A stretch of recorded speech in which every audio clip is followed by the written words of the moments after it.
Hello, I'm Joanna North. I'm a psychotherapist and psychologist. Welcome to my Mindkind podcast.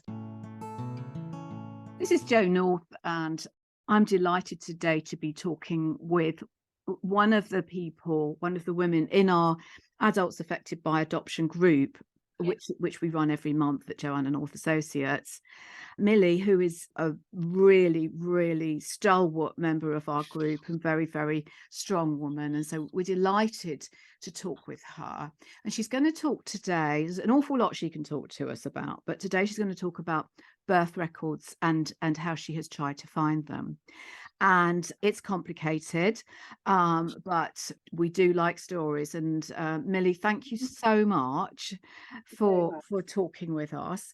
Where does this start? Where do you want to start on this journey? I suppose if we're looking at this search for birth records, that would start in the 1990s. I'm actually born in the 1960s, but after being adopted and growing up, I grew up in Wales.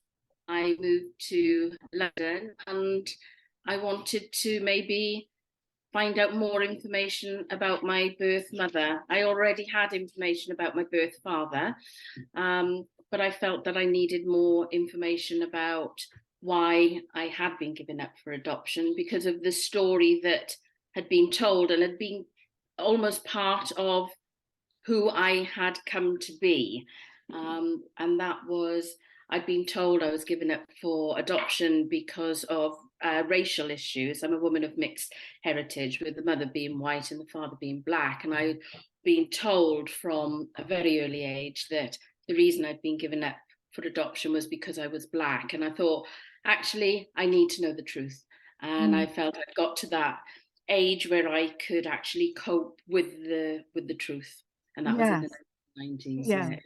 It has to be said that it's a fairly questionable thing to say to anybody that they'd be given up because they're black, and absolutely. Nobody would be told they were being given up because they got blonde hair. So that clearly wasn't the reason for you being put up for adoption. But I dare say in the 60s that there was something going on about race, and I know that's part of the story that you want to tell.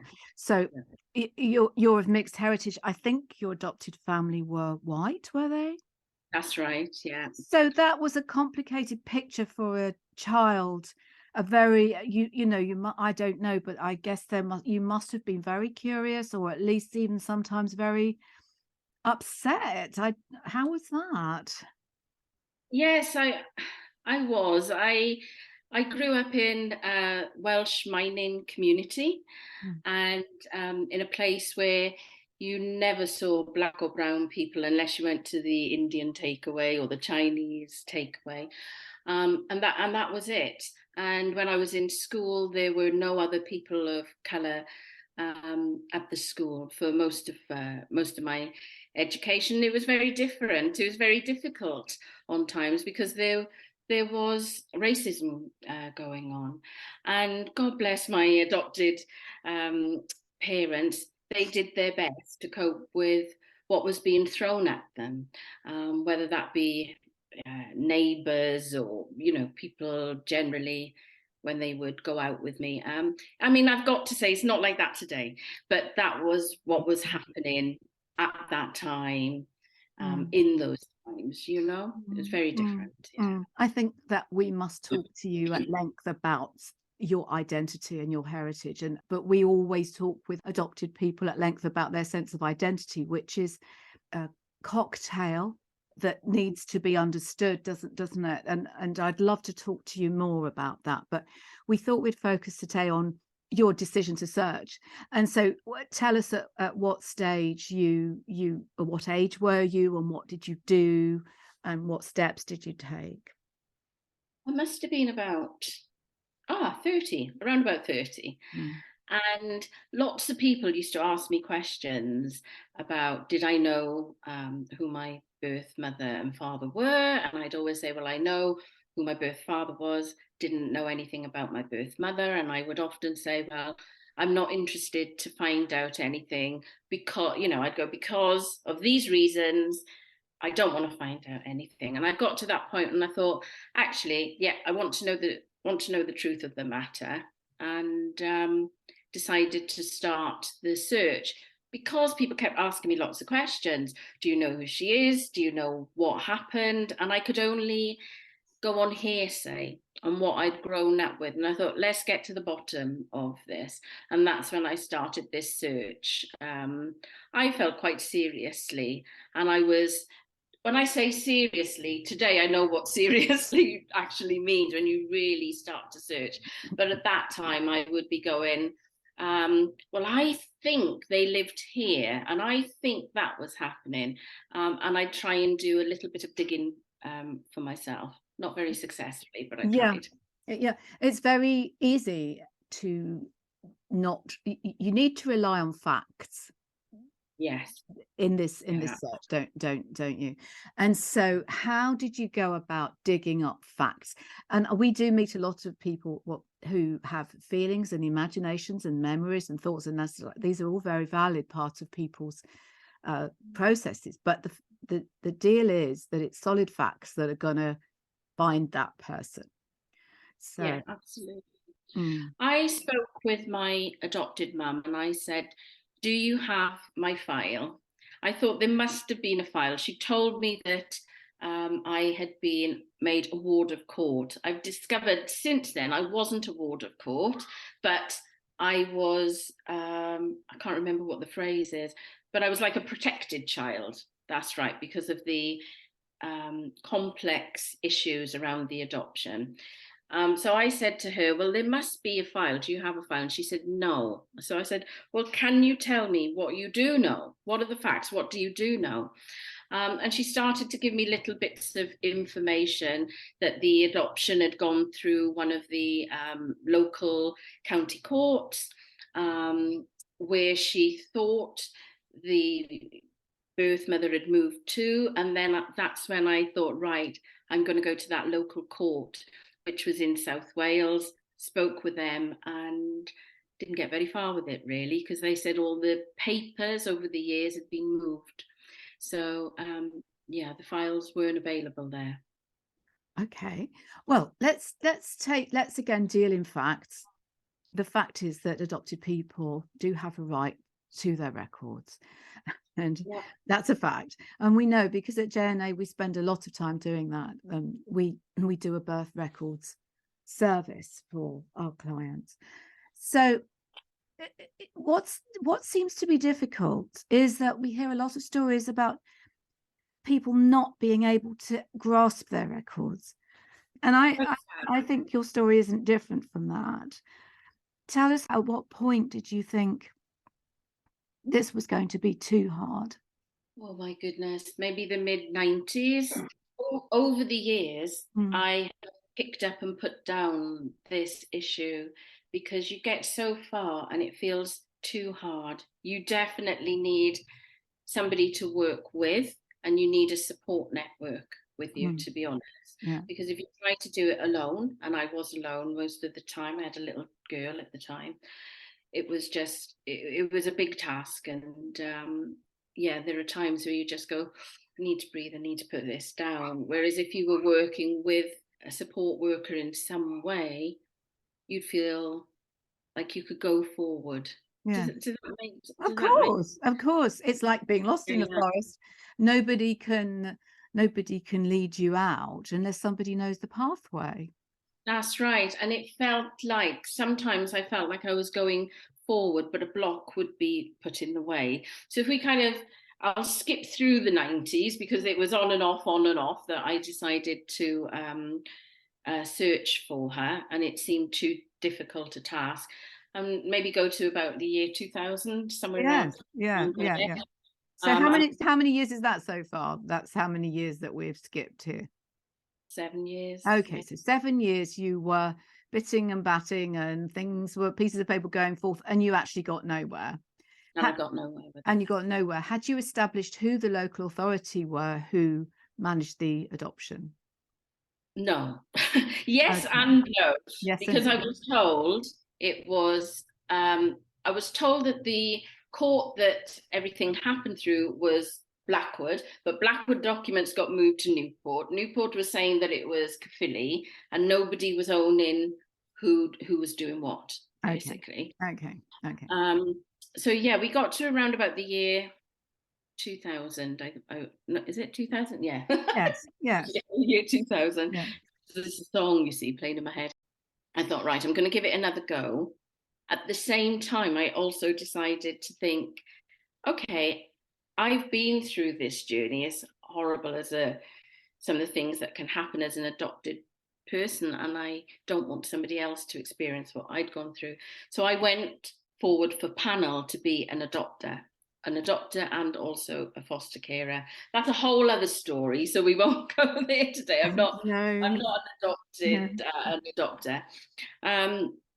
But whilst I was on that journey, I thought I need to understand my story if I'm going to be able to help a child understand their story, bearing in mind things have changed dramatically for adoptees, and they are given information now, aren't they? It's very different, I think, from before 1975 when things changed. Yeah. You just didn't get information, basically.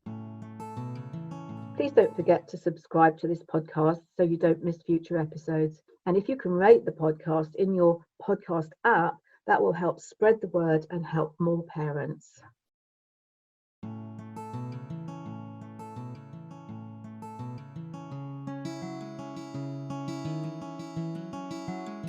And as I was at that point living in Bedfordshire, I spoke with a social worker in Bedfordshire, and they said they would help me find my file. And they weren't able to get it either. By this point, I don't know who they were. They were just contacting who I said I thought had the file. Can you contact Newport? Can you contact Caerphilly? And they did that. But they also didn't get a file, but they did get a response. And that initial response was, there is no file, but there is a letter on file from your birth father saying that he had owed like 10 and sixpence, something like that. And he was paying money that he had owed for my upkeep whilst I was fostered. And they said that was the only thing. There was nothing else available. So there was no file, but there was a file with one letter on it about owing 10 and sixpence. Yeah, something like that. Yeah. What did you make of that? Well, I didn't know what was true. That could be true, because they said that was it. Somewhere, I don't know what year it was, I thought to myself, this is ridiculous. There must be more information. And I even thought, I'm going to go to the European Courts of Human Rights, because I am entitled to know who I am. Exactly. Thank you. Good. Thanks for getting that one in. But I spoke with, is it BAF at the time? Yeah. I had a chat with them, and they said, well, you know your name, you know where you were born, and that's all that you're entitled to. You don't need to know any other information. Again, I suppose these days, you'd get a different response, but we are going back a long time. So yes, well, that's very gracious of you. But so in this day and age, people will know their story by the time they have their file. So you've been at this a long time. mm-hmm. And did it ever feel that people were avoiding the issue, or were you just thinking, oh well, maybe I just didn't only had one piece of paper? Where were you? I didn't believe that. I thought there must be more to this story, based on things that my mum had told me, my adopted mum, as I was growing up. I thought there has to be more than one piece of paper that would say this. Has to be. It didn't make any sense. If it went through all the fight that she went through to adopt me, and it went to court, there's no way that there could only be one piece of paper, I thought. I felt that people were, I didn't understand why, but I felt that people were holding information back. Okay, so looking at this now, what have you found, Millie? What have you found about this file? Have you got hold of this file now? Because everybody sitting and listening to this is going to be deeply frustrated. What happened next? Oh, absolutely. What happened? We all want to know. What happened next? So, fast forward another 16 years. Oh no, not 16 years. We've already done 7. Years. Please don't say that. No, So 16, 17, 18, 19, 21, 23 years now we're talking in total. And I'd done another, I thought I'd got quite far down the road. I'd moved back to Wales. And I was, at that point, 2008, working with Swansea Social Services, Adoption Services. They weren't able to get any information for me. Right, so go all the way forward to 2016, 2017. I was chatting to a friend who just said, what's your story? I didn't know that she was a member of Southwest Adoption Services. And I told her about how frustrating it had been, that I hadn't got anywhere. And she said to me, do you know what? You must not stop. Keep going and speak to Southwest Devon Adoption Services, because they'll help you. So I wrote to them and I started to have some conversations about where I felt the file was, what could have potentially happened. And they got in touch with, I'm not sure if it was Newport or Southeast Wales. And they were told point blankly there was no file. There's nothing on file for me, and there was nothing they could do to help. Okay. So Devon put it all down and said, there's nothing we can do further. So I started to do more digging for myself and got somebody who's involved with sort of heritage, finding out. I can't remember what they call, but you see them online, and this lady sort of searches for families and things like that. And she was able to go off and find out lots of information going back centuries to my family, but she couldn't get any further than when I was born. So I just put it down again.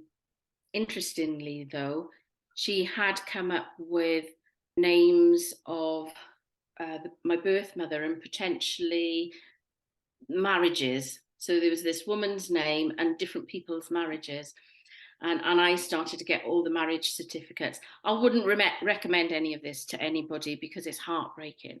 Every time you get a birth certificate and a marriage certificate, it's just heartbreaking when you realize that's not the person that you were looking for. But being a glutton for punishment, I did do that several times. And then I stopped again. And that would have been 2019 by this point, 2019. Okay. And I picked things up by chance in April.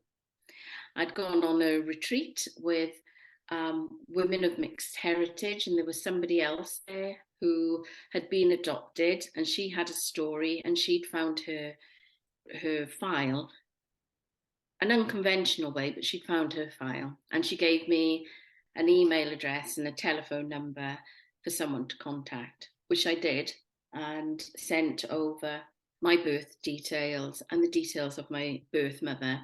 And within 24 hours, she was able to come back and say to me, you need to sit down, I found her. And I was just like, okay, I was quite shocked. Right. And then the next sentence she said was, but unfortunately she died.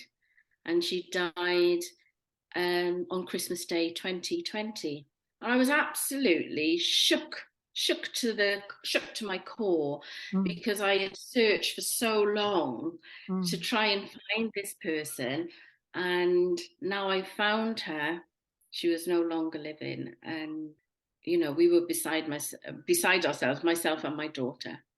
And I thought to myself, oh, go on, sorry, Jo. No, I'm just taking a breath because I'm just thinking this is 25 years of I know. searching, and someone at the press of a button Yeah. located her, and I am literally trying to deal with the upset of that. I mean, that must have been dreadful. And It was. you missed her. I mean, did she, what was that? That was COVID year, wasn't it? Was it? It was. Yeah. Mm. Yeah. She had health conditions and she was in a care home. I'll explain those little bits now. So when I got that news on the Sunday, I thought, right, now what am I going to do? Shall I just put it down, or is there more to this? Because by this point, I still didn't have any file. I still didn't know the truth of the matter. So I decided to investigate what had happened, how she died, what had happened next. So I contacted the local authority to find out about, births, deaths, marriages, and so on. They told me which care home she'd been in, contacted the care home. They told me what had happened with regards to her passing away, and which crematorium it was. I then contacted a crematorium and asked about this person, and they said, yes, we did do the cremation. I was like, okay. I suppose one of the things in my mind was, she was in a care home. Was she on her own? Was she poor? Were people looking after her? What was happening, for it to be in that situation? Anyway, the people at the crematorium, I explained who I was, and I said, was there somebody looking after her affairs? And they said yes. And I said, if I send you my email details, will you pass that on to the person? And they did. And then I got an email back within 24 hours from my birth mother's stepdaughter. And I mean, there's so many surprises and, oh my God, issues with this. And she said, actually, she never stopped looking for you.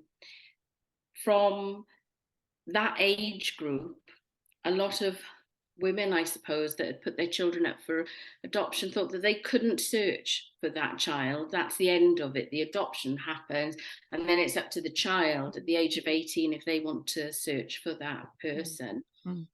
So she'd never gone past that point of thinking, well, I'll go and look for her.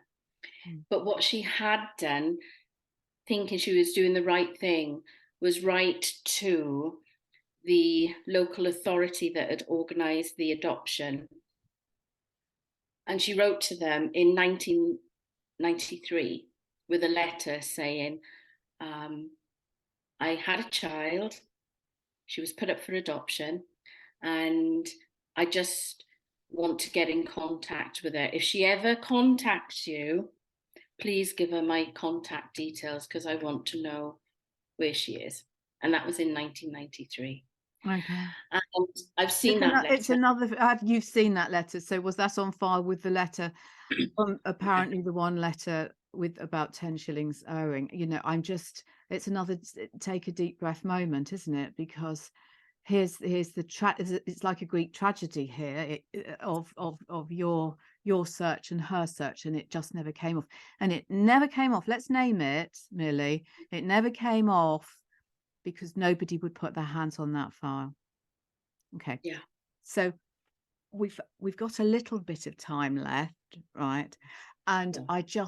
I think obviously we're going to take up this story again because it's it's worthy of her memory and your your identity and your being in the world. It's really worth a lot of attention.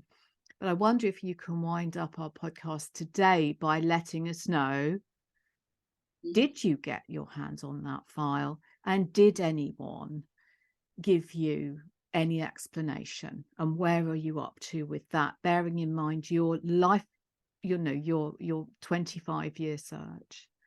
Yeah. Because of me getting that letter, which was sent by her stepdaughter, I had it on email. It gave me another wind to go back to the adoption services and say, you told me there was nothing. You've told me that there was one letter. I now know that this letter exists because your stamp is on it. Where is my file? Yes, good. And because that happened, all of a sudden, either the rules have changed, could be a mixture, rules have changed, I had evidence, within days, they'd said, we found your file. And they were going to get my file to Devon adoption services, which they did. And what were Devon going to do with that then? Were they going to give you? Well, you're supposed to have yeah, some counselling, aren't you, on your yeah. file? I didn't get any counselling. What happened was I heard from someone within Newport, and she explained to me that a lot of my file had been redacted. It's a big file. There's over 300 pages in it, but a lot of information had been redacted. And they sent all of that to Devon. And I did have a social worker allocated, and they met up with me once to go through the file. It was just such a big file to go through, and I was left kind of, I don't know, reeling. I can't explain these emotions that were circling. I didn't know what to do with it. And I did ask if there was counselling, and they said no, there was nothing available for me. And I have to say, at the same time, I obviously found out about yourselves, Jo, and I thought, well, I have to get counselling. I need someone to do this work with me. And obviously I chatted with yourself, but it's given me a strength really to speak with the social services, because they've acknowledged that I do need to have someone support me whilst I go through the file. But if I do want counselling, then that's down to me. And it's very sad that I'll have to pay for all of that, but that's my choice if I choose to do that. But yet it's the system that have messed up. So why, if the system is messed up, why should they be allowed to continue to mess up someone's life, basically? Absolutely. And I think that is the question we need to end with, and say, you did not get your file. You searched, you missed your mother missed you. That is a human tragedy. And who is responsible for getting you your files, to which you had a right. And you did come to JNA, and you did talk to us, and we're delighted to be thinking with you and working with you. And this podcast is really part of saying to people, this does still happen. We have all sorts of reasons why people don't get files. And as you know, we've done a lot of work with University of East Anglia and the Department for Education. We did a piece of research saying people aren't getting their files. It is causing harm. And we object. So, Millie, the first quarter of your story is about this file, and I'm really looking forward to the next pieces. And last words from you. What would you say to anyone searching? And if they got no for an answer, what would you say? Keep going, but make sure you've got support. Don't try and do this all on your own. Don't try. Be resilient and know that you have a right. You have a right to your identity, and who you are in the world is very important. It is, absolutely, and that's why the legislation is in place.